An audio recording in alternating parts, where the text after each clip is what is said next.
Good afternoon, everyone. A very warm welcome to all of you. Thank you for joining us for another edition of the IVCA sNext webinar. And we are very delighted to welcome our esteemed panel of speakers we have today.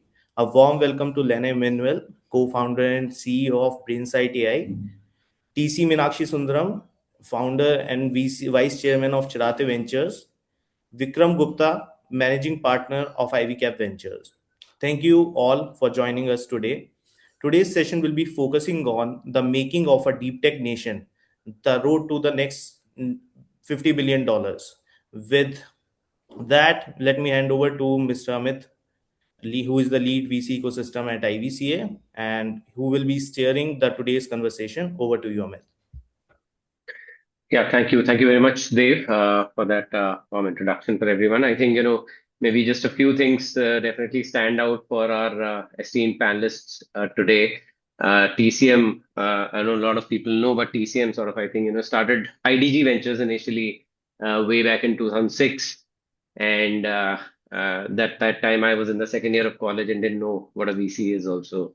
But great to see great to have you here, TCM. Also, Vikram, I think Vikram also started off way back in 2008, I think, when the whole world was, sort of shutting off offices. Vikram was building the first private equity healthcare fund in the country with the Pyramid Group. And then later on, I think, that converted into entrepreneurship, starting his own VC fund, IvyCap Ventures, which has a very interesting sort of academia endowment background and some very great initiatives there. Both TCM and Vikram have been investing very actively into deep tech. I think this is way before deep tech became a buzzword. So great to have you both. And obviously, I think panel on deep tech will be incomplete without having a founder. So I think Laina is doing some amazing work, some really cutting edge science. Around the neuroscience and software as medical device. I think she's also BrainSightAI has also received recently a CDSCO approval for VoxelVox. So some really, it's a very interesting mix of people that we've got today.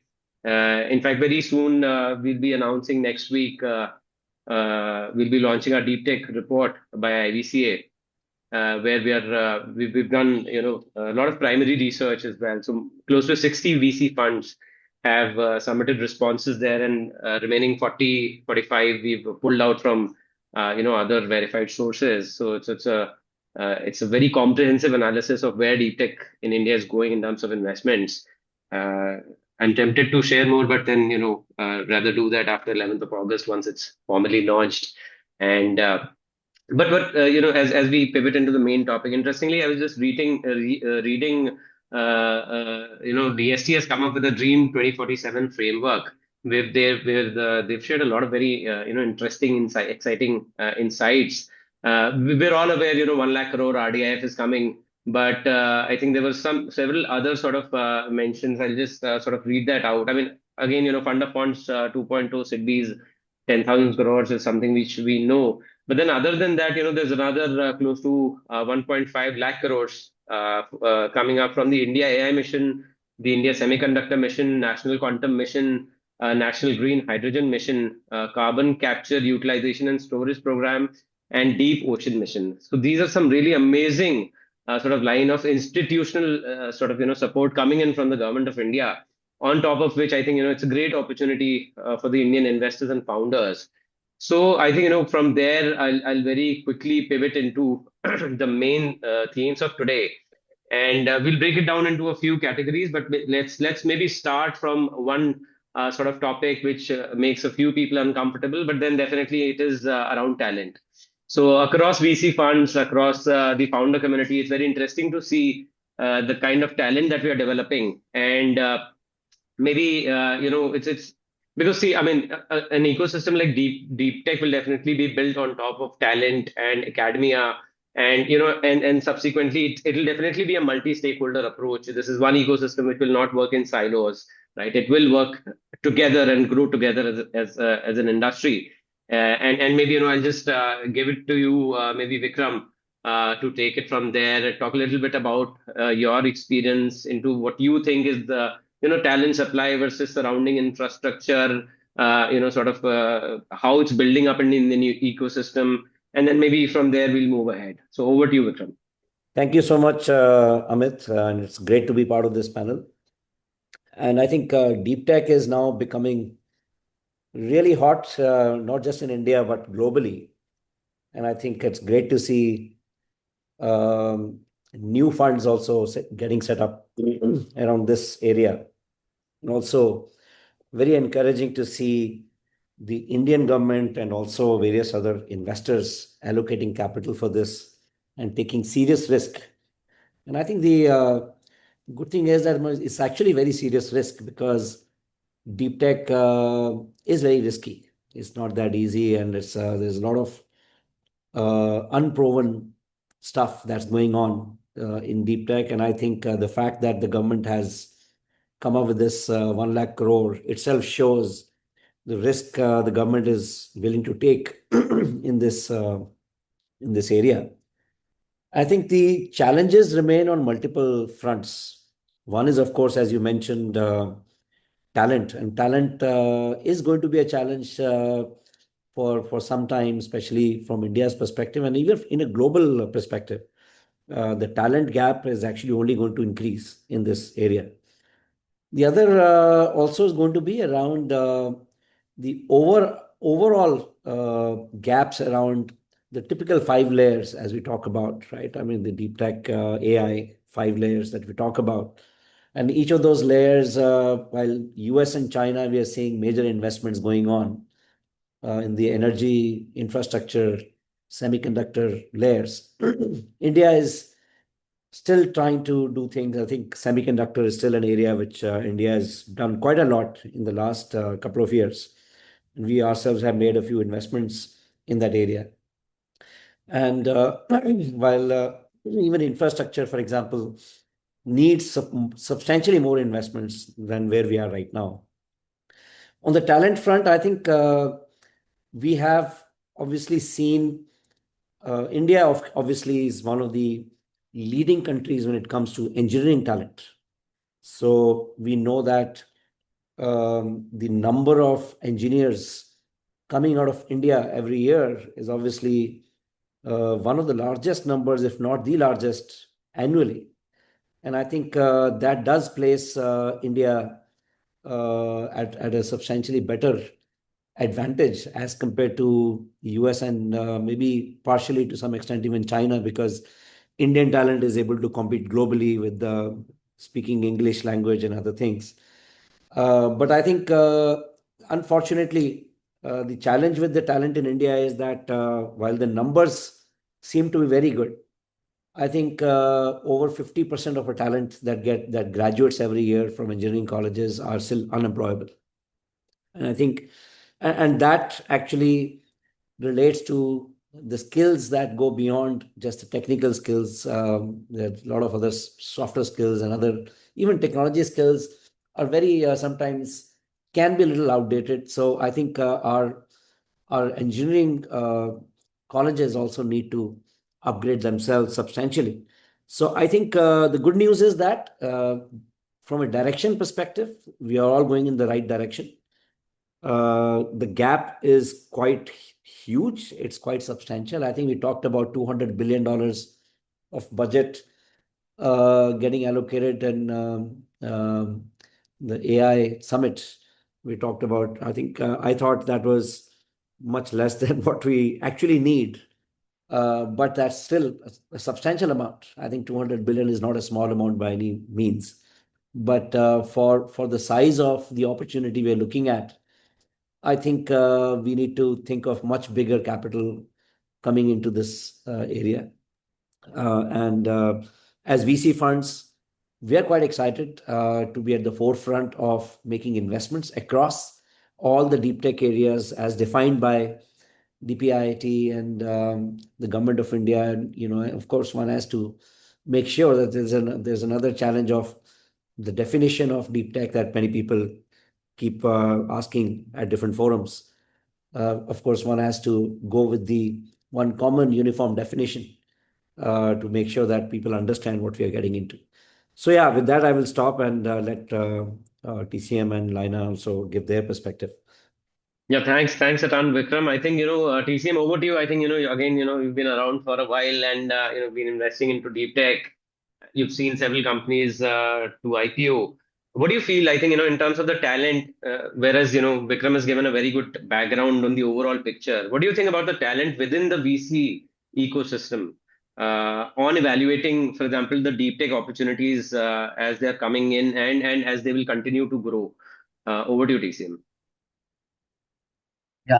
So the talent has got two dimensions. One, in the startup ecosystem itself, both the founder talent as well as, let us say, the core team that's likely to take the company to scale.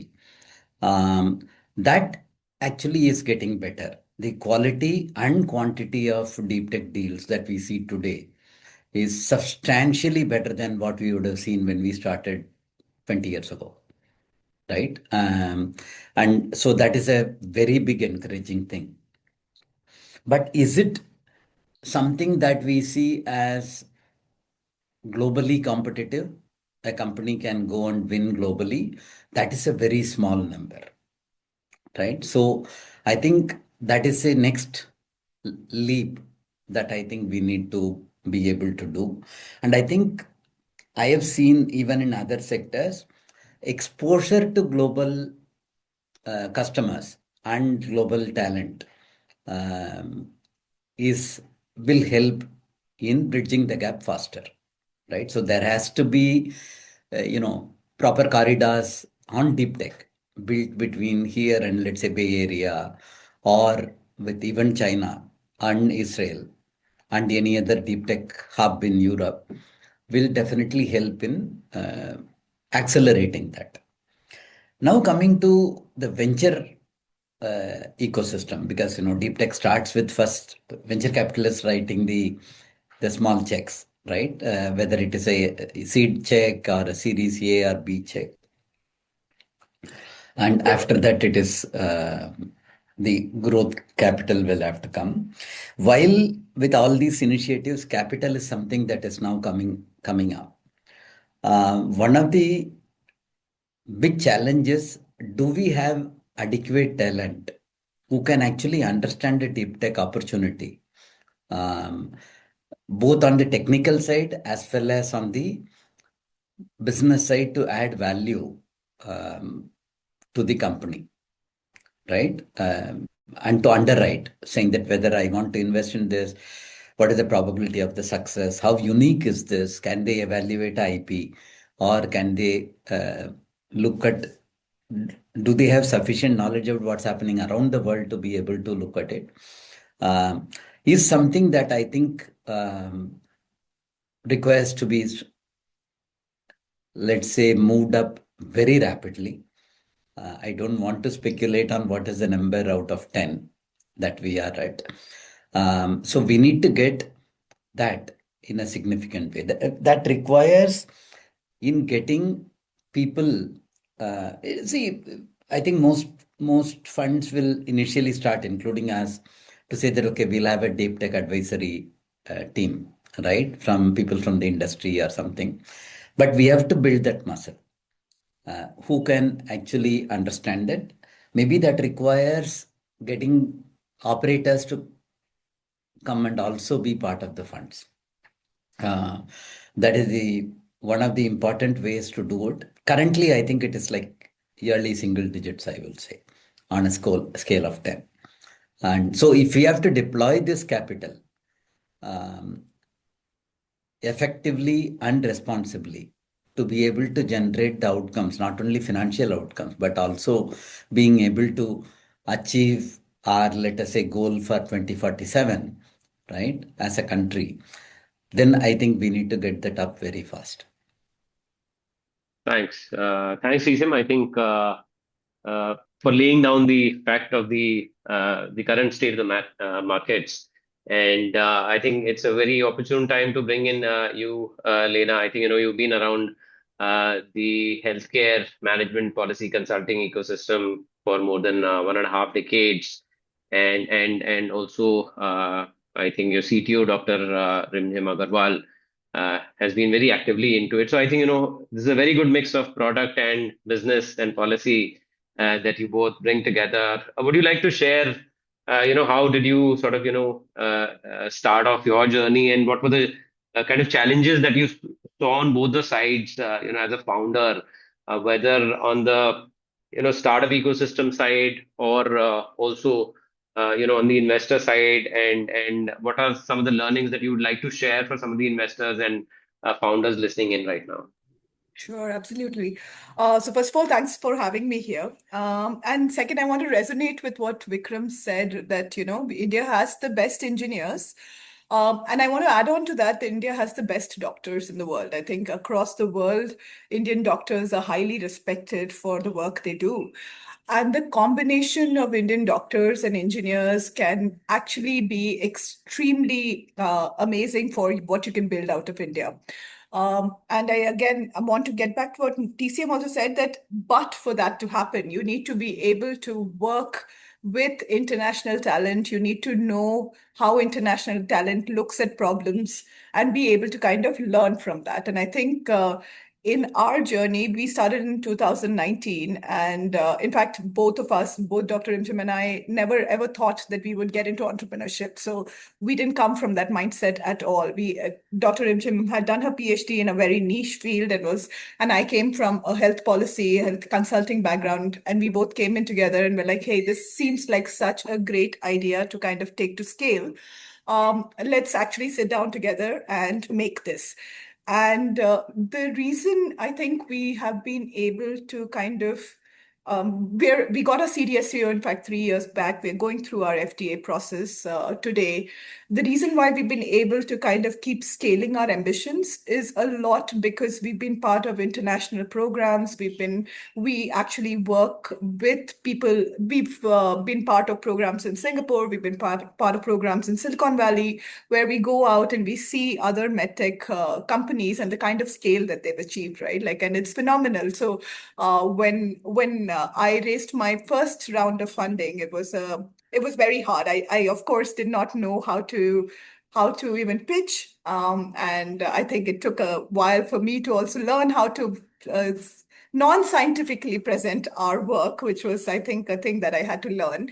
And then every milestone that we achieved was great. But every time I go outside the country and I'm like meeting more people, and I'm like, oh, we've achieved very little right now, and there's so much more that we need to do. And I think that's fantastic. And for a bunch of very ambitious people like we have in our team, that really kind of helps, because that ambition needs to be fueled, right? They came to a startup which is very niche because they're ambitious. And when you see ambition being constantly fueled, they kind of perform better and they kind of keep leaping. So I think that's something that, to the talent question, is something that that's my thoughts on that, really.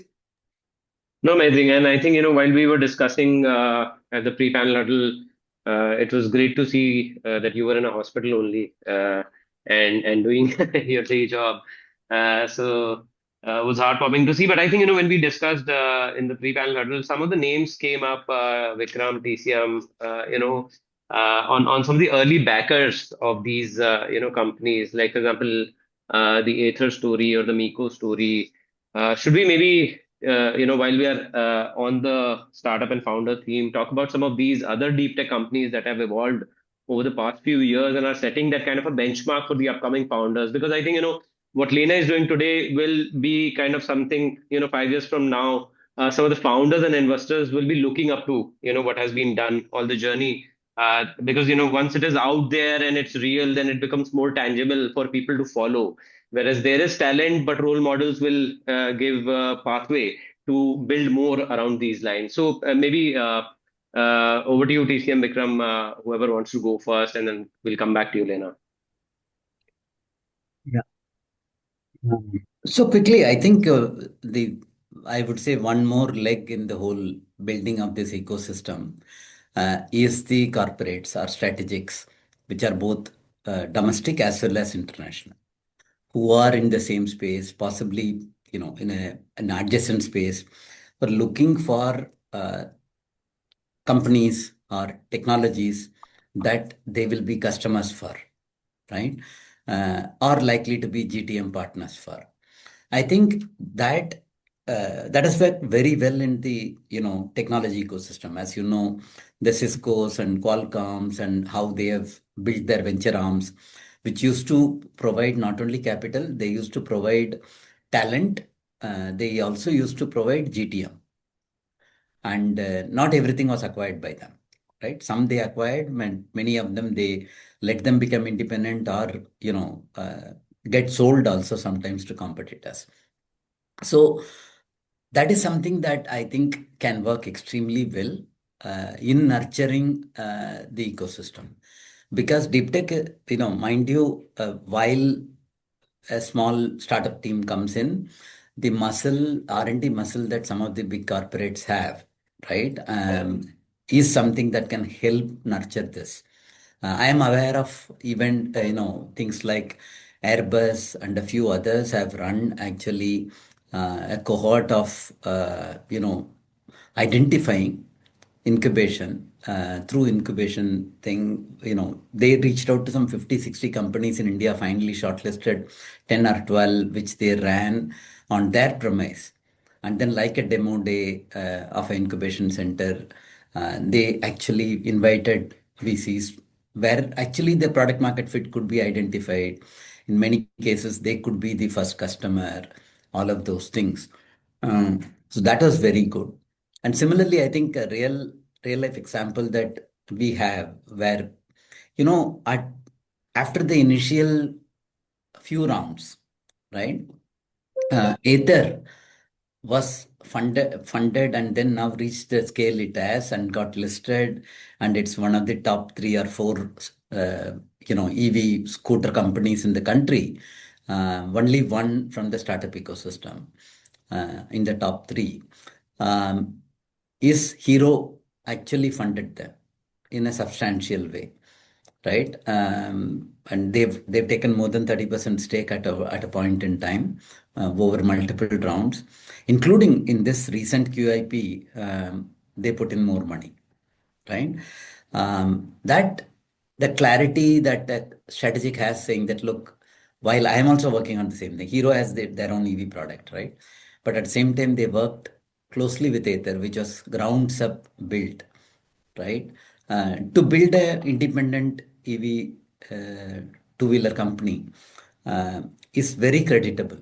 And I think on both sides, both on the company side, not fearing that, whether my technology will be, taken over by the corporate investor, and also corporate investor having the maturity to not only provide capital, I'm sure they have given much more than capital to help that company now become a success. No, I think I've seen both Chiratae and IvyCap doing a lot of engagements with corporates and supporting their founders and portfolio companies. So over to you, Vikram, to talk about Yeah, no, I totally agree with what TCM said. We started working on the IvyCamp platform in 2015, which was basically designed to work with all the stakeholders in the ecosystem, including corporates. And as TCM said, quite a few corporates, especially global corporates, we've seen Shell Ventures, we've seen Boeing, 3M, and many others who actually came and started working with the Indian startups.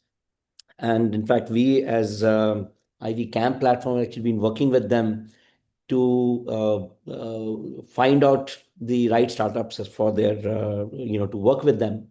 And now we're noticing quite a few Indian corporates, Vedanta, then there is Maruti, auto players, Ashok Leyland. All these people are going big way to really partner with players like us and others to really find out what's happening out there that they can work with to really make a core difference in their business.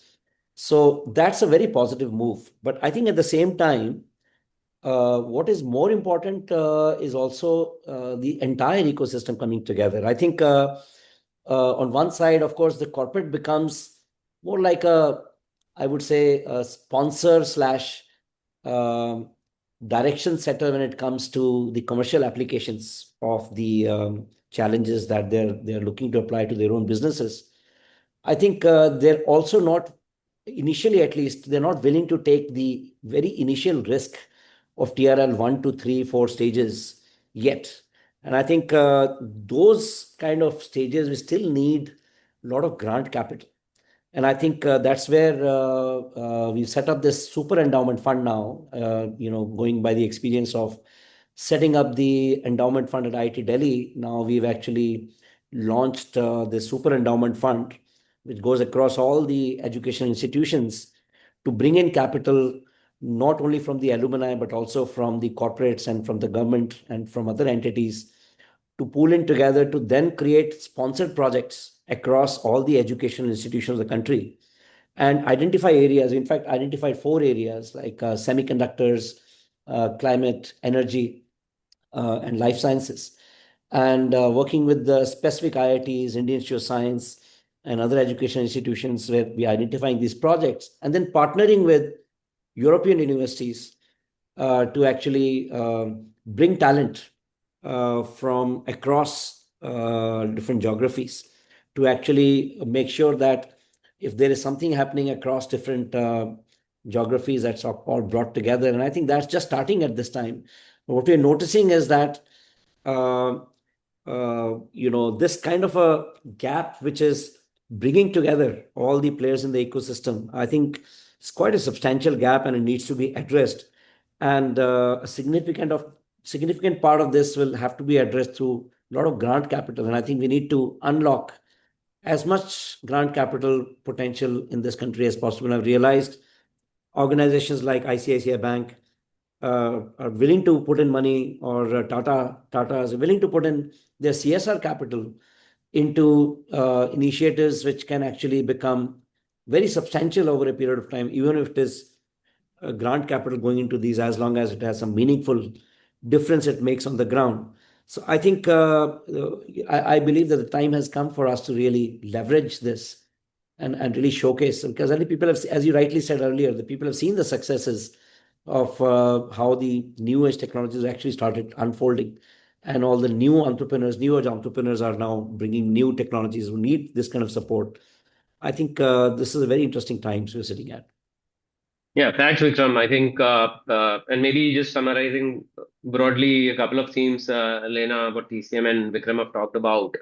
One is definitely, corporates, and I think, we've discussed about some of those names like Metronics, J&J, etc., that came up while we were discussing. And also, I think, from there, maybe we'll gradually, move towards the side of, building this business in India as a startup, customer acquisition. I mean, DeepTech is very different compared to a SaaS or any other fintech, which is something which we talked about earlier also. I mean, very relatable to investors. A lot of history in the country to build further, but DeepTech probably has lesser sort of roadmaps, playbooks. So just maybe talking about the corporate and the GCC angle, and then dwelling into some of the customer side of things. Over to you, Lena. And one thing, sorry, just for all our audience, if you can just start posting some of those questions. The idea was that to engage with a lot of you and in the questions that will come from all of you, the live audience. So please post them in the chat box, and we'll take them up. Once we are done with the conversation, we'll park a good 15-20 minutes for that. Thank you. Yeah. Over to you. So yeah, absolutely. Building on the theme of strategics, I think what I've seen in the US and with strategics and startups, they're very open to looking at very early stage ones, TRL ones, TRL fours. But it really happens over informal dinners with the CEOs of these companies, right? And I think one request I would have to anybody who's tuning in, and especially from like the government sector and investors, to kind of make that happen in India, right? Like a lot of these decisions for strategics are not taken in India as much as they're taken outside of the country. And what we need is to kind of bring those conversations into India and build that platform where that intimate discussions are happening on the technology and the possibilities of those technologies. So I think that's on the strategics piece. On the customer acquisition piece, I think in the last pre-panel, we had talked about how India is a hard customer in general for anything, and especially for deep tech, right? Like I think it takes a lot of effort, and especially in an area like ours, we are a highly regulated, medically regulated. We are only one of 3 worldwide companies doing this kind of work, and so what that means is there's a lot of a market building while also regulations building. All of that is happening at the same time, and it's hard. And what we had also talked about is the fact that it's hard, it's so hard in India that once we get to a point where we are able to sell in other countries, it might seem to us that, hey, it's not worth our time to sell in India. Like I think that a lot of companies in India actually tend to do that. They kind of build and then they realize the effort that goes into selling here is 100 times harder than it is selling in any other economy. And so I don't know what the solution to that is, but like really building the capacity for a couple of things. Like I think the government has come up with a non-L1 kind of tendering process where extremely innovative products can be taken. So that's one way to do it. How do you also kind of get hospitals and traditional organizations to buy something so innovative and to put a price premium on it? How do you kind of build that ecosystem is a question that is still not really it doesn't have playbooks today. So yeah. No, thanks. I think, while there's one question that has come up, maybe for all of you or whoever wishes to take this up. While evaluating a deep tech startup, there's always the question of whether a big company with their capital and networks figures out a way to either bypass your IP or to build something better. How do you evaluate a deep tech startup and take this final bet on them? I mean, I don't, I think this is a question for Vikram and TCM, but I will say yes. Whoever has written this, absolutely, that is indeed the case. When strategics come in, they often try to kind of negotiate IP in a way that is not very beneficial to the startup. And so really knowing how to deal with it is a skill that you have to develop. But over to you, Vikram and TCM. Thanks, Lynn. Yeah, I think from our perspective, I mean, the broader questions don't change in terms of what problem they're trying to solve and how big that can be and what's the solution being targeted. I think those are very broader questions, and they remain very standard and about the team, whether the team is right for doing what they're doing. I think, but specifically from a deep tech perspective, I think there are a lot more questions that get added with respect to the technology itself. I think there's a lot more validation and understanding and analysis of technology, and it's quite likely that specific technology solutions being offered, a VC fund may not necessarily have all the skills to assess those. That's the reason you need experts, and we feel very good that we have a very strong network of IIT alumni globally who we access when we need any specific expertise in any technology areas. Of course, you'll have to take multiple views, and everybody has their own views. But eventually, you'll have to take a call on the technology and whether you can build IP around the technology and whether this technology is going to really disrupt what you're trying to do. So I think eventually it's a call on the problem you're solving and the area being targeted and the technology being leveraged. And if it is a completely new innovation, which is a completely new IP being developed, you'll also have to look into the fact that as a VC investor, again, I mean, of course, that's the reason we still have to figure out this entire issue of grant capital versus very high risk capital versus a VC capital. VCs still have a time frame of exits, right? So we still have to look at how long we will need to be invested to get our exits. So we look for all those factors as well. So I'm sure TCM would have his own perspective as well. I think the risk exists, and the next question is also, dovetailing into that, saying that how do you de-risk, right? And mind you, every deep tech investment when we make, most of the VCs will agree that they are binary in nature, right? The outcomes are likely to be binary in nature. But I think what most of us have to do is go in and then try to look at which risk is an acceptable risk.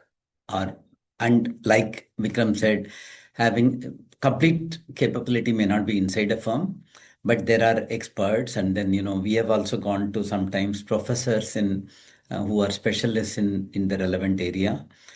We have gone to international schools and then spoken to professors, and we recently got a check diligence done by two IIT professors in a very deep tech area, where actually next 3 years the company's revenue will be zero, right? They are building a product.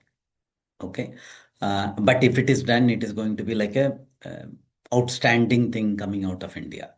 So those are the things that we try to do. And we try to also get into saying that how do we manage the risk by milestone, by watching the milestone. It is not that a lot of capital simply goes for the sake of, dumping a lot of money.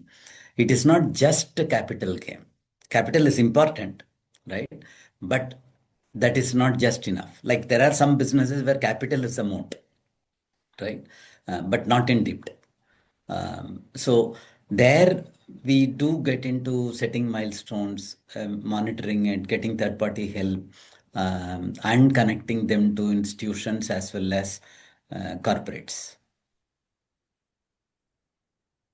Yeah, thanks, Ethan. I think a couple of more questions have come in and are now flowing in. Yeah, thank you. I think everyone needs to post in the Q&A box, so maybe we'll take them one by one. The day large companies as buyers make a collaborative approach to building deep tech in collaboration with new gen entrepreneurs. Please get okay. This is more like a. The next is from Somil Shah. A US Dow is transforming their procurement process, ditching the cost plus approach. This has resulted in Anduril, Saronic, Epirus, and so many others starting to get orders for their products and platforms and supercharging the innovation cycle. As companies build products, they think will be needed instead of projects that the government might tender out. Is this something you guys are seeing indications of in India? I think maybe before we give it back to the panelists. So we actually at IVC are organizing this Bharat Deep Tech Summit on the 8th of October in Delhi. And, we are definitely also inviting some of the government stakeholders, and we are actively speaking with all the relevant government authorities and trying to facilitate some kind of a dialogue with the founders, investors, and the, sort of some of these government procurement agencies. So even with IVC, I think, we are identifying every time, we speak to founders and investors, we definitely see some really big use cases are defense and drones and those kind of. So I think we are trying to get that off the ground as an IVC. Also, we see that as a big challenge. But over to all of you experts. Yeah, at least my experience, having been based in Bangalore, we have watched how the space tech industry, the legs for the space tech industry was built over the last 3 or 4 decades by ISRO. In many situations, they didn't have a tender model where they didn't even have 3 people who can bid, right? And so there are now methodologies and processes in government institutions which can go with a single vendor model, right? That's number one. And I know of somebody from private industry who's working closely with the defense. And I think the willingness that defense has demonstrated in being able to go without L1 with single vendor, there are certain criteria that is necessary, that it should be unique enough, right? Because it is a national asset. But I think the government is walking the talk in that side. And I think it is very encouraging. So very I would like heartwarming to, yeah, over to you, I Len. would like to add to it. So, some of the state governments we've seen and which we're working with are actually have some, yes, they have this non-L1 tendering process, as I said, which means that innovative products don't need three other bidders for it to be procured. And the way the second part of your question, whether they're still looking at cost plus, I actually liked the way they're looking at it in the beginning. The way they kind of price it is really a dialogue between the government officials, the people who will use it, and us. But repeat orders really are about value, right? Like how much value are you bringing? And that's prime for the government, right? Like they need to know that what they're buying is actually creating value for a lot of people at a good price. So the first set of things that they're doing is working with the company to kind of come with the first price, and then if it is good enough for the customers, then they kind of continue with that price, or they have a conversation about negotiating prices. So I think there is movement towards a non-cost plus kind of pricing as well. Yeah, thank you very much, TCM Lena. I think, the other question is something which I think, I was almost betting with Vikram and TCM that will definitely get a hardest question. Well, I think, I'm sure they've done the shortlisting and will be announced soon as to which are the daughter funds that will receive the first tranche of RDI funding. We're also rooting for that to happen in August. Stay tuned. Moving on to the next question, which is from Namish. Is there a general framework for evaluating the pace, speed, commercialization of deep tech across different technologies? I think Vikram, TCM, and maybe Lena from a founder lens. So, yeah, I think what I've seen is ANRF, the Anusandhan National Research Foundation. I've spent some time with Shiv Kumar, and I realized that they have come up with a very interesting framework to evaluate different technologies and different stages. And I think some of this can be standardized. And at the same time, I think, of course, it varies from different from one area to the other area as well. Because I think a life sciences technology, for example, may have a very different measure as compared to something in the energy space, for example.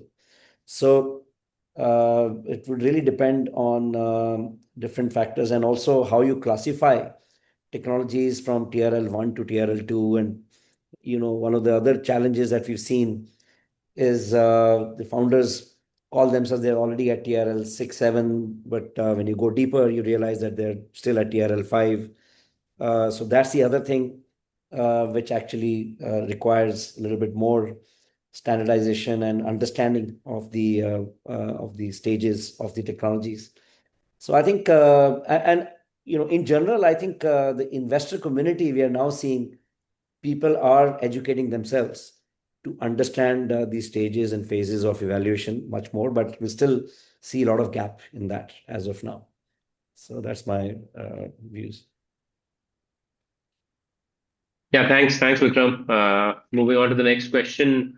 When I think it's coming from Namish Burnwal, and he's asking, whenever a founder develops a novel technology, how should they decide whether they should get into things like licensing, where they make money by licensing their tech to big firms, versus trying to compete with these firms by using their proprietary tech as a moat?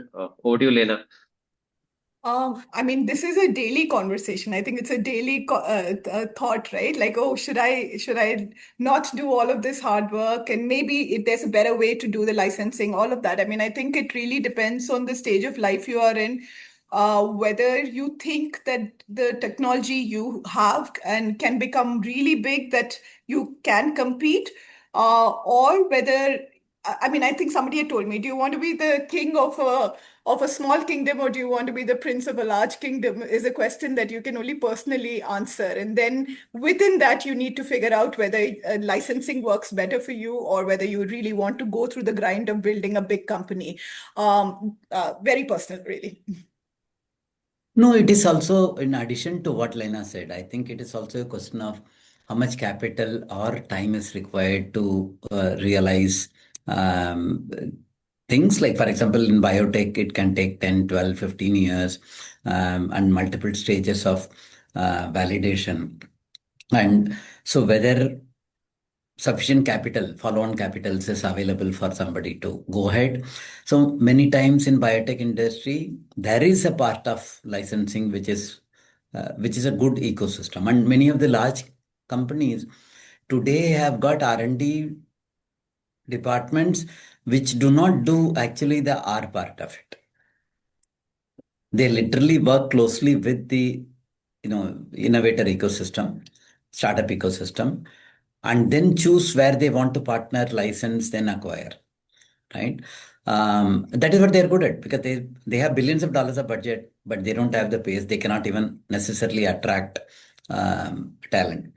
But when it comes to, let us say, non, medical, non-biotech type of thing, where the entry barrier is not very high, and you have a customer who's willing to experiment faster, right? We have seen that just partnering with some of the strategics in the ecosystem who can give you the GTM, it is possible to actually go out and start competing with most of the ecosystem. Like many in the AI, IoT, all those areas, you will find that it's faster and better to go in that direction. I think the next question is very Arnab Goswami types, Everyone says India has talent, capital, founders, and government support. If that's true, why don't we have a SpaceX, ASML, Nvidia, or OpenAI coming out of India? What's the one uncomfortable truth the ecosystem doesn't like talking about? Should I bang the table after this? Or maybe I think maybe one of you. But I'm sure I mean. This requires another full session. No, it's I it's think more yeah. no, instead of dismissing, I think what's more important is that the US ecosystem has come out of a 60, 70 years of innovation, which has created value, which has created wealth, which has created winners. So there is enough capital that can go behind it. We are in a very nascent stage, right? While Indian VC effectively is 2.5 decades old, DeepTech is even smaller than that. Okay. So I think when we see more winners, like a Sedamac going public or idea of Forge going public, and now Aether, I think those are all giving more comfort for capital to come, talent to stay back and not to go out to US to build. But it does take time. It is not like just switching on a light switch. Yeah, and I think you might say 2.5 decades, and Vikram might say 2.5 decades. But I think formally SEBI recognized the AIF regulations in 2012. So I think it's almost just a decade. Formally, the venture capital has been, and then now we see the institutions definitely. I think mid 60s is where the first equivalent of RDIF was formalized in the US, somewhere around the war, where the academia and corporate sort of got together and supported some of those deep tech semicon companies back in the 1960s. So definitely, I think that's a fair thing to say. Thank you, TCM. Moving on to the next question, SaaS founders are generally advised to target the US market since India has a smaller TAM and lower willingness to pay. Does the same logic hold for deep tech? Is there enough domestic demand in India, or do deep tech companies also need to target markets outside India, given that problems like AI data center uh, uh, demand and the US energy crisis are far more visible pull factors in the US than anything domestic? Uh, Okay, if I may take that. So we are a deep tech SaaS. So I think we fall in both the categories that you are talking about. Yes, as a SaaS founder, we are generally advised to target the US market. But I would say that the kind of work that we are doing with the kind of health sector needs that are there, there is a large enough market for if we choose to only build in India, there is a large enough market to make this a really big business. Yes, there is certainly lower willingness to pay. That is, I think Indians are known to be value extractors, right? Like, and so they want something which is really valuable, as opposed to when you go outside, they're more open to like spending for it. So. So to your question, that will India make a big enough market? I believe so. But we are also, of course, targeting outside the country as well. So we believe that's an even bigger market. So yeah. Yeah, thanks, Laina. I think the next question is also from a founder's perspective. There are many deep tech startups looking to raise 3-4 crores after receiving 50 lakh to 1 crore in grants. At that stage, they are often too early, both technically and commercially, yet the round size is also too small for many institutional VCs. How should founders, especially in deep tech domain, navigate this funding gap? I think that's a question for all of you, in fact. Yeah, over to you, Lena. Yeah, Yeah. maybe Laina can start with this. Yeah, sure. I think for us, what we did was essentially looking at grants all throughout our journey. So we actually have a team which is focused on looking at grants where our work might be applicable and then constantly applying for that. And that is how we navigated that funding gap in that between 1 crore and the larger round. But now what we are seeing is that there are a lot more VCs coming in at early stage. There are also these funds coming in, like the RDI funds, which are coming in, which are open to an early stage product and still allow for building. So Yeah, there are also, like what TCM was saying earlier, families and corporates who understand the domain and may be willing to take early bets. So, if you think the VC is not fitting the criteria, then, they would at least might want to take that bet at that stage. If it's an automotive, for example, Maruti and even Hero MotoCorp kind of organizations might be keen to look at what you're doing. Similarly, in pharma and healthcare, you're seeing a lot of pharma companies willing to take bets. So it's also about tapping into the right ecosystem at early stages. Yeah, in fact, I have seen actually today the number of niche deep tech funds which can write a $500,000 check is a lot. That pool is there. Obviously, on exceptional cases, our seed check is also starts at $500,000. But we do see that, and angel groups possibly are not the most active now, but family offices are. Yeah, thanks. Thanks all. Yeah, the next question is from Somil asking if energy dominance is the foundation stone of the abundance era and every layer of the stack is built on top of and constrained by energy. How does this play out for India? We don't energy compute infra model apps, at least yet. Any comments there?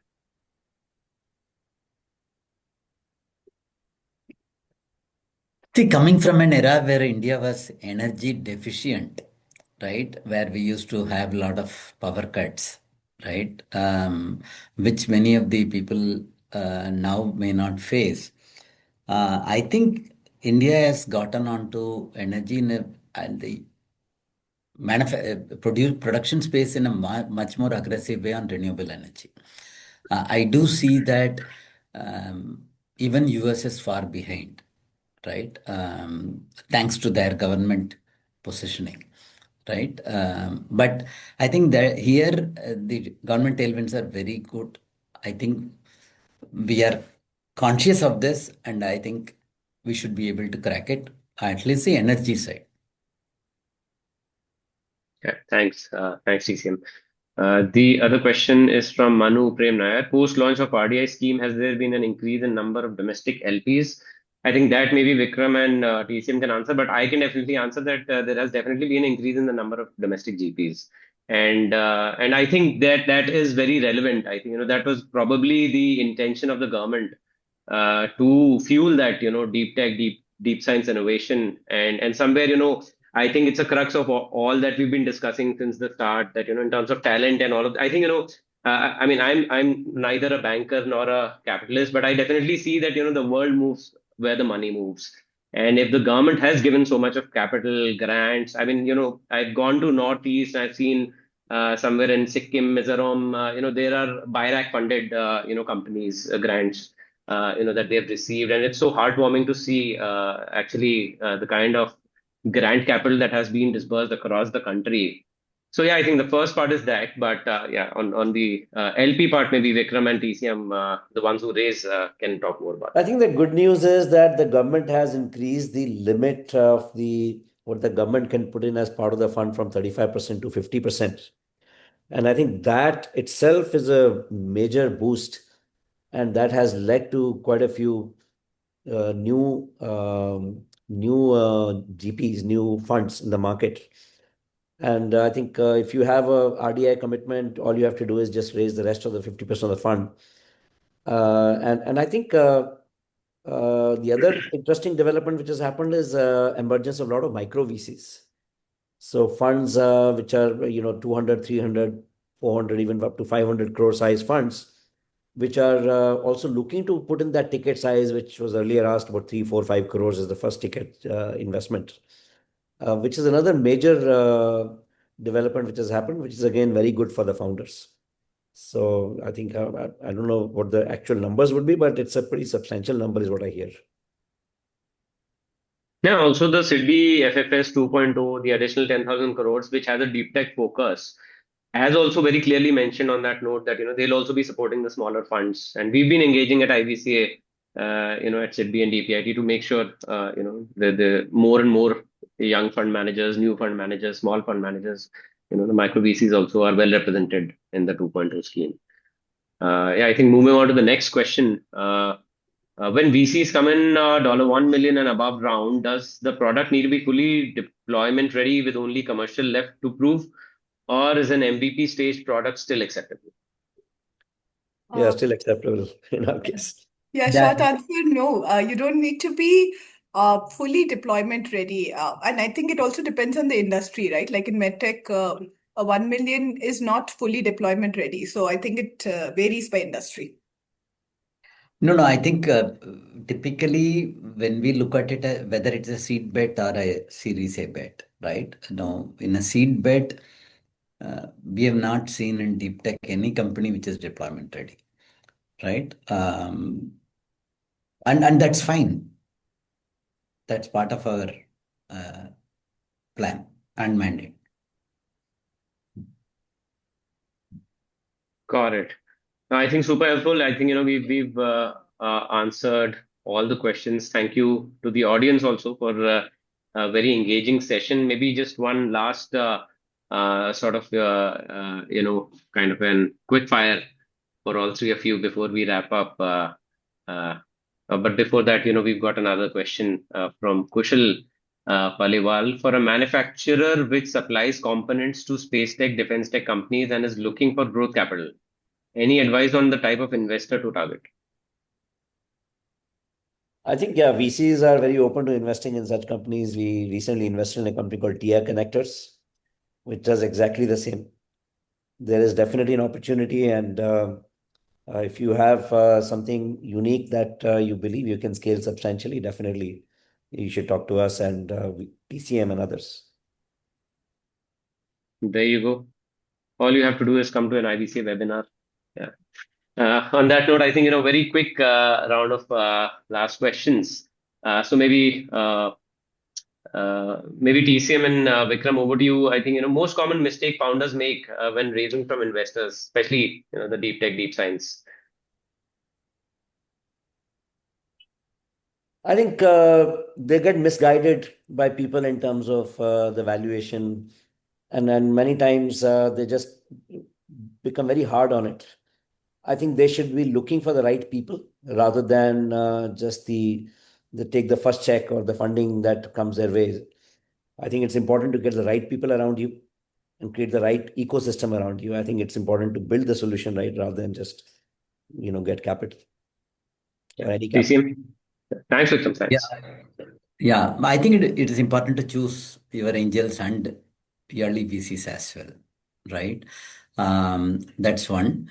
Second thing that where I notice is that uh, they are extremely optimistic. So their plan for the money that they need is substantially lower than I know in the first meeting that they will need, right?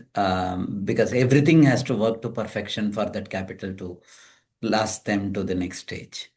So that is one thing that I think plan for multiple iterations. In deep tech, things are not going to work the first time, right? Absolutely. Yeah. Thanks, TCM. I think, the counter question to you, Laina, is most common mistake investors make when evaluating a deep tech company. My God. I don't know that. I'm hoping we're not a mistake. So, what I think what we've seen is that often they don't understand the space, and so the questions they're asking come from a very consumer tech kind of space, which is not what we are. And we've seen that. So our earliest investors were beautiful, and they really kind of knew how to work with deep tech. And but when we pitched to a lot of others, there were a lot who did not know how to ask. Thank you. I think thank you so much, all of you, for being so candid and sharing your perspectives. I think we've interestingly in just 1 hour we've touched upon the most relevant topics around sort of the academia bit to skill and talent gaps to venture funding to the opportunity US India and the customer acquisition point of view as well as some very sort of Arnab Goswami type questions. But glad to see. I think it was very engaging and lovely to have you all. Thank you so much for sparing time for this IVCA's What's Next webinar. And again, very quick request to everyone, whoever is interested in deep tech, do follow next week for a report that we're releasing on deep tech, completely built in house by IVCA. And 8th October is when we are doing the first edition of Bharat Deep Tech Summit by IVCA. So stay tuned for them. And thank you again, Vikram, TCM, Laina, and thank you enough. Have a great day. Thank you everyone for Thank joining. you. Thank Yeah, you. Thank you, everyone.